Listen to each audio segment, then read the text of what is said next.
I shoot a 265 grain arrow for hunting. I'm going to show you why, and I'm also going to show you how you can calculate the best arrow setup for your hunting bow. For this test, I'm going to be shooting 3 different arrows out of 2 different poundage bows. And we're going to calculate the speed of the arrows and also see the point of impact change between the different weight arrows.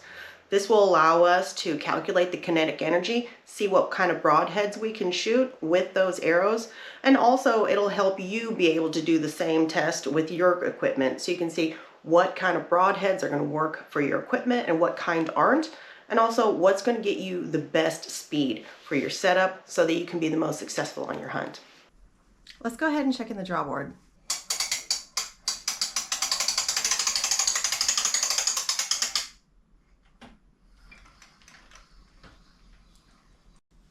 I'm going to show you the difference that we're going to get shooting a heavier poundage bow. This one is at 58.5 to 59 pounds, so we're looking at about 10 pounds more than the other bow. Let's go ahead and shoot our 500 grain arrow through the chronograph with the lower poundage bow. That's at 49.5 pounds with a 27-inch draw.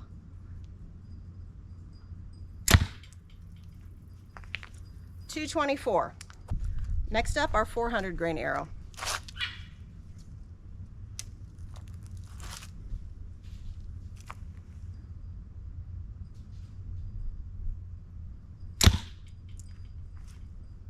.248. Last up, we have our 265 grain arrow.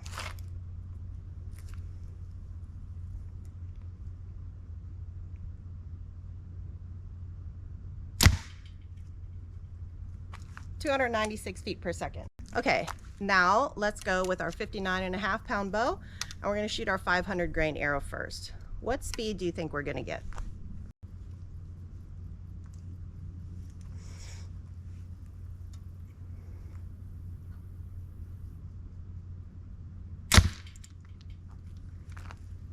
.228 feet per second. That's interesting. Next, we've got our 400 grain arrow with our almost 60 pound bow.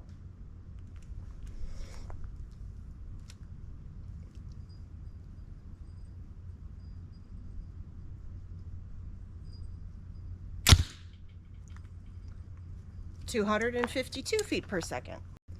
Last up, our 265 grain arrow.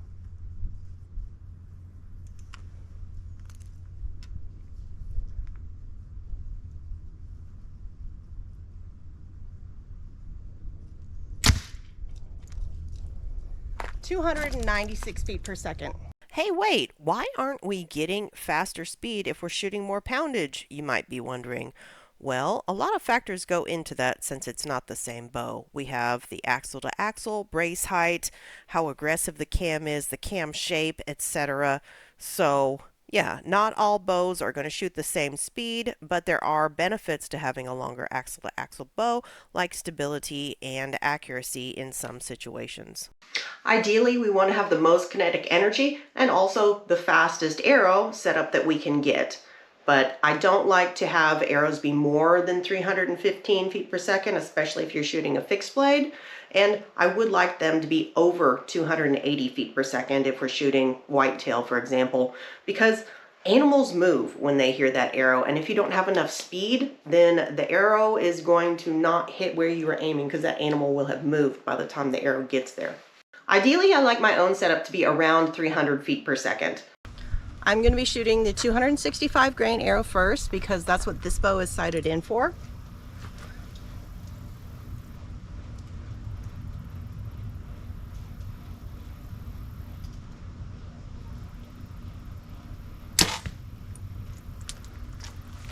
Next we have the 400 grain arrow at 20 yards.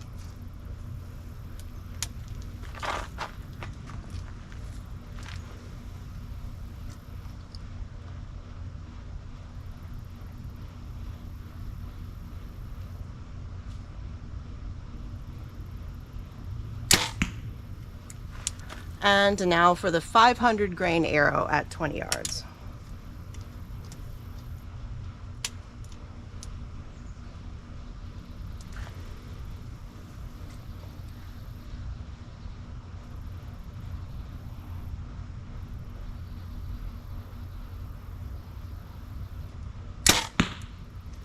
That made a big sound. That hit in an unshot part of the target. So let's go check out the point of impact. Point of impact did not change a whole lot for the 400 grain arrow, about 2 ladyfingers worth. And then for the 500 grain arrow, we see a significant drop of almost a whole lady handspan. Time to compare the 3 different weight arrows at distance. First up, 265 grain arrow using 50-yard pin, mostly sighted in, aiming at the horizontal black line with the 50-yard pin for all 3 arrows. 400 grain arrow is up next. Let's see how different of a point of impact we get with this one. Okay, that's a pretty significant drop. Remember, we're using the same pin for each arrow. Next is 500 grain arrow. We saw a 6-inch drop at 20 yards, so what are we going to see at 50?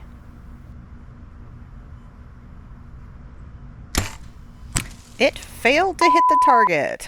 Whoa, rewind. That is the dirt. Yes. Time to investigate. Let's get down there. Oh, drop that off. This is a 4-foot by 4-foot bale. Our top arrow hit above middle of the target, and our heavy arrow hit below bottom of the target. So that is over a 2-foot gap. I'm looking around 2.5 feet of drop.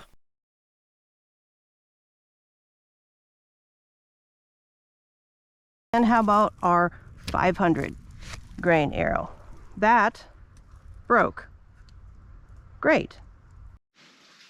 Okay, so obviously our heavy arrows are flying a lot slower and they're hitting lower in the target, but they're heavier, so they have to be punching the target with a lot more force, and they have to be hitting it with so much more kinetic energy. What is the difference in kinetic energy that I'm going to see shooting a heavier arrow versus a lighter arrow? Is it going to be worth it for the loss in speed to have more punching power for my setup?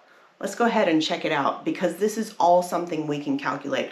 All we need is the speed and the weight of the arrow, and we know exactly what kind of broadheads we can successfully shoot from our bow.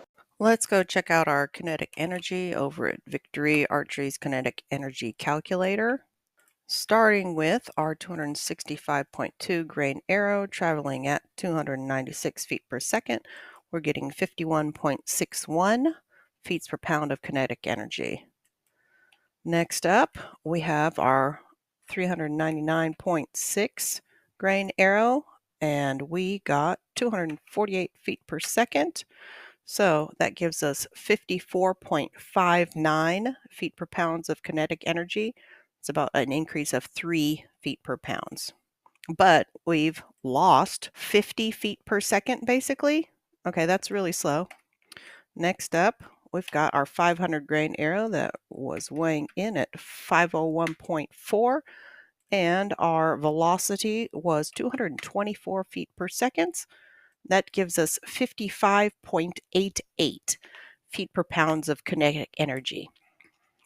So we ended up gaining 4 feet per pounds of kinetic energy by increasing the weight of the arrow. How much? 235 grains-ish. However, we lost over 80 feet per second. Is the gain in kinetic energy worth the loss of velocity? We can see how much kinetic energy we need to shoot a wide-cut mechanical broadhead. Frequently asked questions. Kinetic. Okay. So a 2-inch whitetail special, that's a very wide cut. It says a minimum of 65 feet per pounds of kinetic energy. Okay, so 1.75-inch cut, 2-inch cut, those kind of mechanical broadheads require a lot of kinetic energy. A lot of broadhead manufacturers will list what kinetic energy is required on the packages, and it's usually somewhere between 60 to 65 feet per pounds of kinetic energy. And if we go back here, even with a 500 grain arrow, I'm not close. And you saw with the 60-pound arrow, we got 4 feet per second more. Okay, we're still not up to 60 feet per pounds of energy, but I would have to pull 10 more pounds just to get 4 more feet per second and lose, I guess it'd be 68 feet per second in speed. It's not worth it.